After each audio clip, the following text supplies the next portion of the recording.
Sebastián, al tío, al rescate. Qué bueno no seré cuando nos tienen aquí escondidos. Se lo tienen más, ¿no?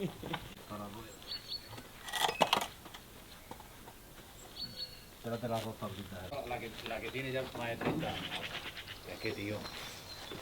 ¿Qué? ¿Para Claro, para el gato, para subir. el gato? ¿Para qué? ¿No va a haber aquí hierro? Estefan, un hierrecito. Que es muy delgadito, el agujero. ¿Eh? Que es muy delgado. El agujero que es muy delgado. We got some early Christmas presents. We got the Seneca wobblers. There's a little bit of noise in the background. I'll show you what it is in a moment, but we got this. And now we can install our irrigation system. La góndola lleva un montón de años allí. Mientras vaya a salir, cambia otra rueda que esté mejor. ¿Sabes lo que es?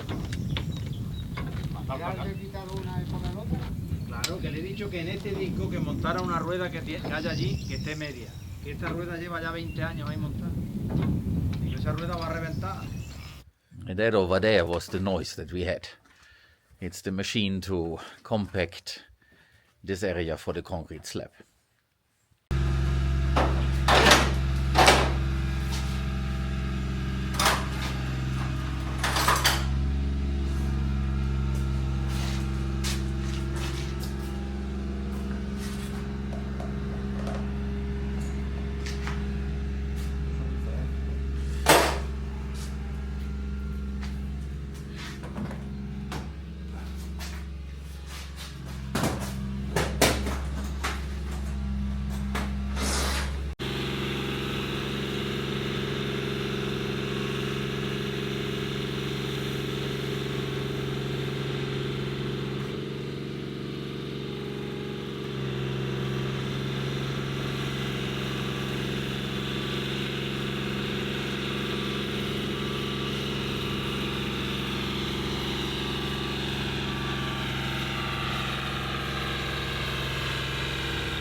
This is our area A7, where Life Terra will help us to plant 28,000 saplings. And if you are interested in lending us a hand, then you are invited as a volunteer.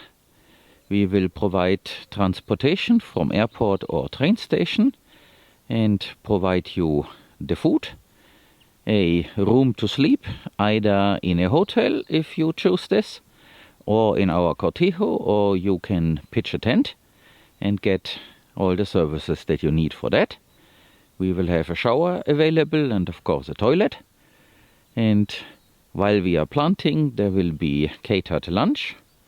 And later we can go and visit a bar if you still have energy left that you would like to spend. So you are invited to help us, probably for a week or 2 or maybe 3, to get these 28,000 saplings into the ground. The event will start on April 9th. You can arrive on the Sunday before, that will be April 8th.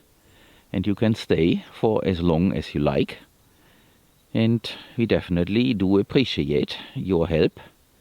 And we will answer in kind by feeding you well and hopefully making you happy. So mark the date and send an email to the address shown here. And then we will coordinate this.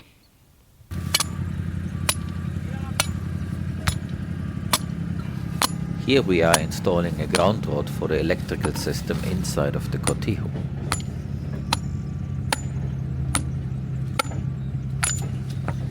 Ya piedra.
It's school pickup now, and it's time to open this gate here. trying to play YouTuber. I don't know how these people do this, because that is a bit heavy with just one hand.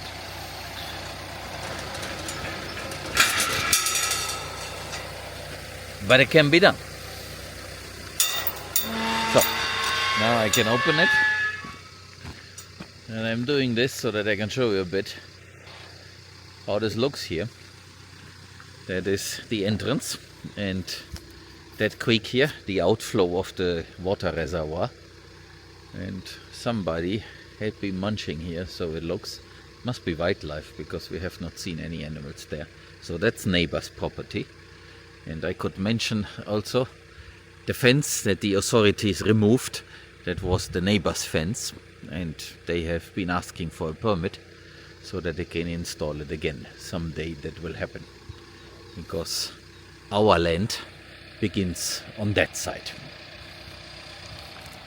Just provided some food to our friend Mr. Cat. He is very handsome. She keeps this place mice and rat free.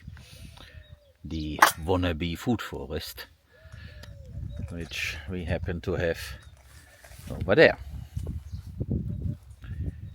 And there is something interesting that I can show you. So let's walk over there. So first of all, it is very moist, because all the rain and the pumping in is helping. The vetiver grass is still dormant, but this is what I wanted to show you. The peaches have started to bloom. So that is to blossom. That is very positive. And there's also someone else there, somewhere in that direction, that has also started. And the, how is it called? The yellow one, membrillo in Spanish, quince. The quince over there is also starting. So I would think that all that water that we now have here has a positive effect. So not only is this full all the way to the end, and the plants have conquered that berm there to the left, but we also have our wetland there in this area. So this is completely full, and you can see that there is quite a bit of stuff growing. And I wasn't able to catch this on camera, but a few days back we had a few ducks here. They were swimming in that pond. It's also very lovely. So as you can see, also without doing something, if you add water, nature takes care of the rest. Makes me very happy. So that's a very positive thing. And I noticed something. Let me show you that. So here you see the edge. The water level has fallen again, because now it's cloudy. The pump is not working. So this is infiltrating, and that's what we want. So my hope is that with the presence of water and maybe the bacteria, something will happening inside the soil, make it more loose. And of course the plants with their roots should also do something. So my hope is that this place here will get better, and then allows us to plant more trees. Of course now we can't do as many things as we would like to do, but definitely there is something going on. This is not abandoned or passive. Nature is working relentlessly 24/7, while us humans need to have a pause.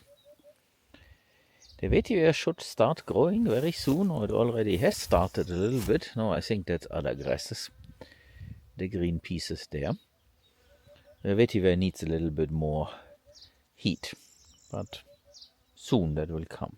So by the end of April, I think we should be there. That's also when the palovnia trees will start sprouting again. So a little bit about that here. Every single piece that is hanging here from the ceiling is accounted for individually. Nothing can escape. Each leg has a label with an identification number. Now Angel is taking one out to have a closer look. And here it is. You can see how yellow the fat is, and you can also notice how it has shrunk. Now the weight is significantly less than when it was fresh. When you start cutting the ham, it is important to keep this fat in order to close the cut surface again, so that it won't dry out.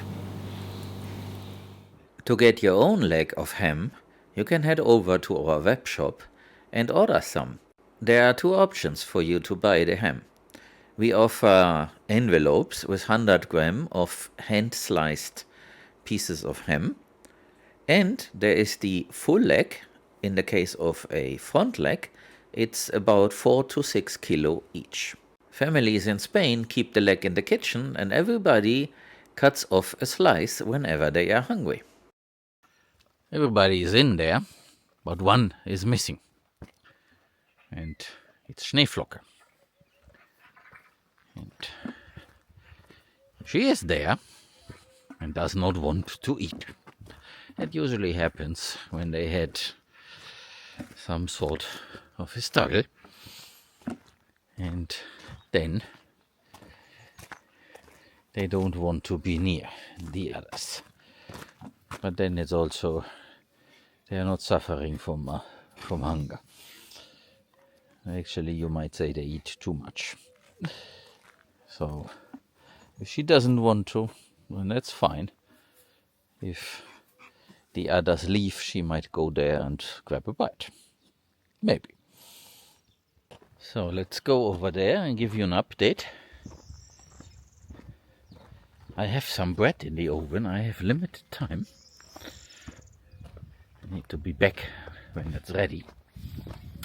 So let's give you an update what has been achieved.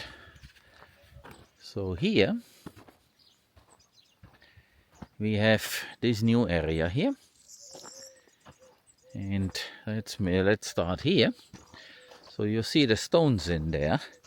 They got placed as a foundation for the septic tank because we figured that it needs to be higher than originally thought. And I have gotten some company here. There's Olaf. So then we have this, and this is now level. So it's the same height here, or elevation, as over here. And Angel and I have to build 3 more of these, and then 2 containers can arrive. We had a little bit a challenge with these container people, because the first one, where we almost bought, turned out to be a fraud. That's going on in Spain. Apparently many people are interested in container houses, and they try to take advantage of that. And turns out you pay them and you will receive no container. And also their prices are a little bit lower. And the most suspicious thing is, we can deliver this within 2 days. And then the trucking only costs 200 euros, supposedly. While in other cases, for a distance from Malaga to here, it is a lot more than that. So there is an indication that this is something smelly. So now we have to figure out whether the other 2 potential suppliers, I am being jumped on by doggies, are trustworthy. So let's turn this around again, and here you can see now the preparation for the concrete slab for the workshop/house. It's not completely done, but what is done is ready. So this piece here is missing, so probably 2 more truckloads of stone, and then they will continue. I'm not sure exactly how everything is going to be, but that's something they have to figure out. I'm referring to the plumbing, to the wastewater plumbing, so the big pipes. And of course the slab needs to have the tubing for the radiant floor. They know about this, and of course it has to be insulated. But we will see. But I know. I think they know what they're doing, so everything should be fine. And this one here is not eating. But then she's fat, as you can see. And this one is even fatter.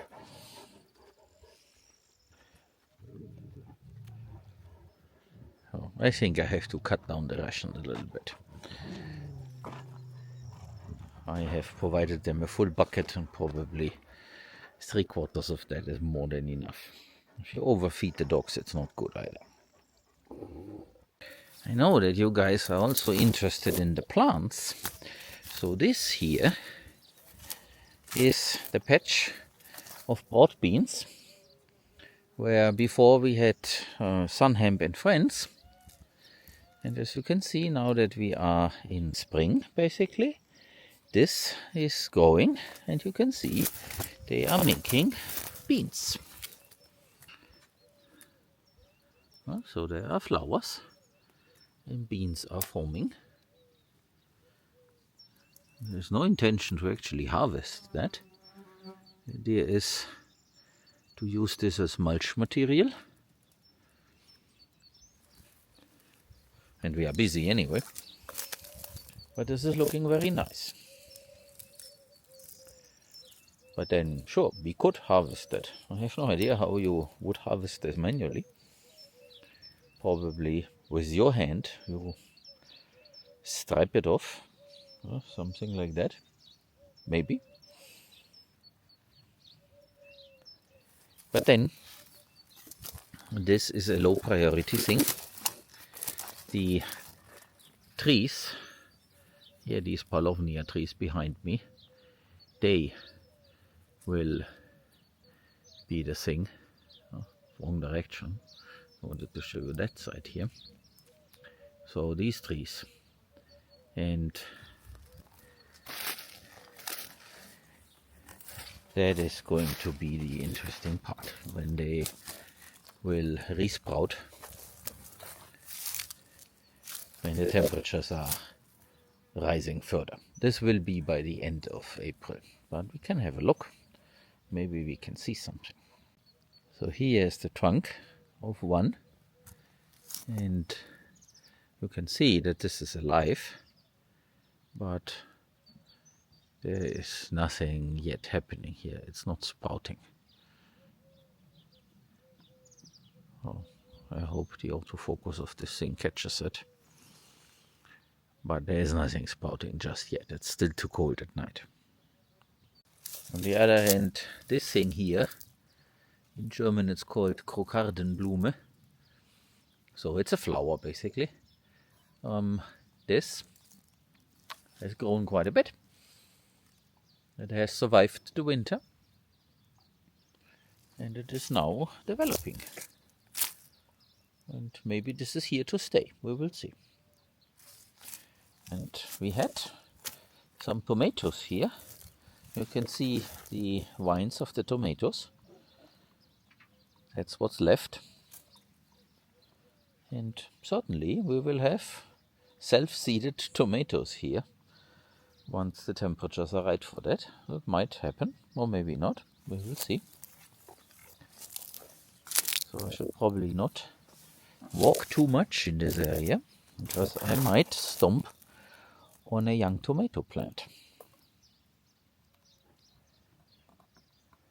It would be a nice surprise to find tomatoes here later on. You might ask, what are we going to do with this area here behind me? Nothing for the time being, because all the construction projects and planting the Miyawaki forest and later 800 Palovnia trees, that is what we have on our list. This is priority. There are supermarkets. We don't have to feed ourselves from our garden, which is nice, but it's an optional thing. The other stuff is more urgent. Once we have the Palovnias planted, then we have made an investment into the future, and then we can dedicate time to other things. So I'm trying to do this in a logical order. Now they were basically on the path of recovery from past challenges and mistakes, and therefore the Miyawaki forest, which has a meaning for the future, and also the palovnia trees. There will be more palovnia trees, so those 800 in about 2 hectares. This is just the first batch, basically. And we will harvest them in 10 or 12 years, the palovnia trees, I mean. And by then we should have a lot more planted, so that in the future, basically every year we can have a harvest. And we have to figure out how to do this. So my goal is that we are not going to sell the raw trunks to someone else, who then will add value. We should be doing this ourselves, so our final product that we sell and charge for it should be kiln-dried boards. And we have 10 years to figure out how to do this. But that's an important thing, that we keep most of the value stream in-house, so that this economically makes sense.